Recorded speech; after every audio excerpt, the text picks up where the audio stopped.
The heat was at its peak.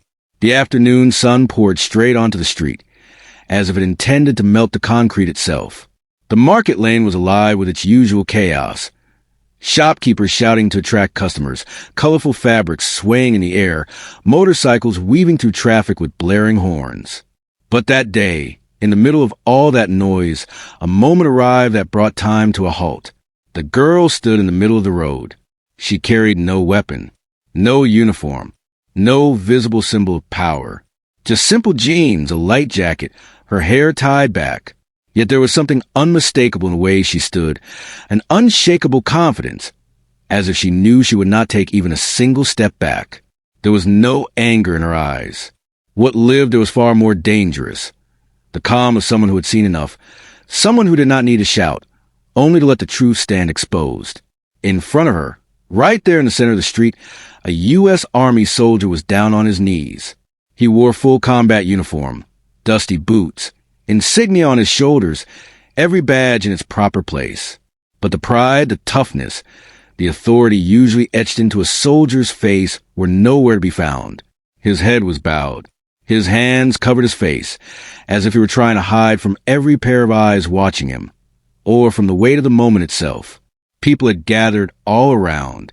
Some raised their phones. Some held their breath. Faces showed shock, curiosity, confusion.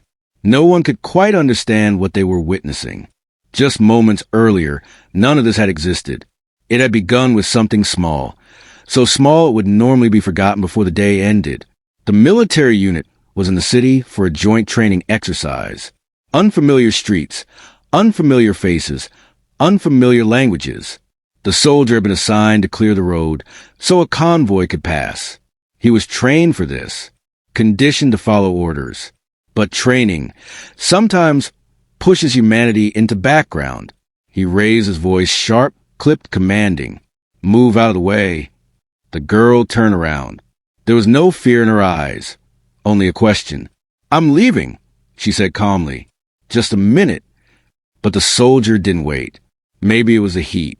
Maybe exhaustion. Maybe the belief that the uniform gave him authority.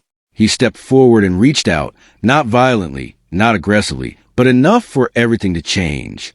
People saw it. A wave of silence swept across the street. The girl stepped back, but did not fall. She looked straight at him, unblinking, unwavering. Why did you touch me? She asked. The question struck like an arrow. The soldier froze.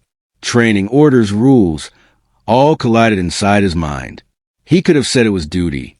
He could have said circumstances demanded it. But the truth was something else, and he knew it. Moments later, senior officers arrived. The situation escalated. More people gathered. More phones came out. Someone started recording. There was no place left for the truth to hide. And then it happened. An officer spoke, quietly but firmly. The words were not audible, but their impact was immediate. The soldier looked around. The uniform he once wore with pride suddenly felt heavy. He looked at the girl, who still stood there, not shouting, not accusing, just standing. Suddenly, he stepped back.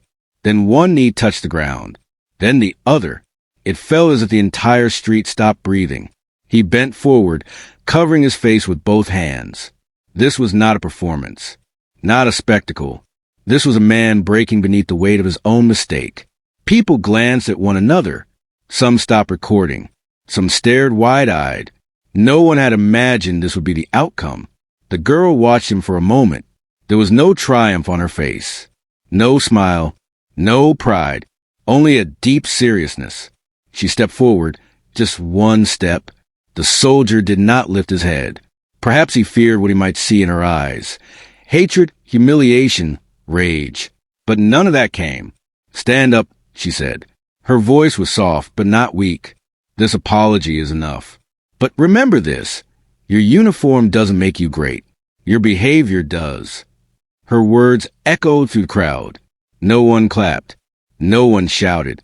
This moment didn't need noise. Slowly, the soldier raised his head. His eyes were red. He stood upright. For the first time, he truly saw her, not just a civilian, but a mirror reflecting who he really was. He lowered his head. I'm sorry, he said. The girl nodded. That was all. The crowd gradually dispersed. People talked. Videos were shared. Stories began forming. Some called it humiliation. Others called it honor. But the truth stayed behind on that street. A man had bent his power, and an ordinary girl had quietly reminded everyone what respect truly means. As the military unit moved on, the soldier lingered for a few seconds. He looked back one last time. The girl was still there, now blending into crowd. No hero's pose, no claim to glory. The sun still burned overhead. The market was loud again. Life resumed its rhythm. But those who were there knew they had witnessed something rare, a moment when power bowed its head, and respect found its way forward.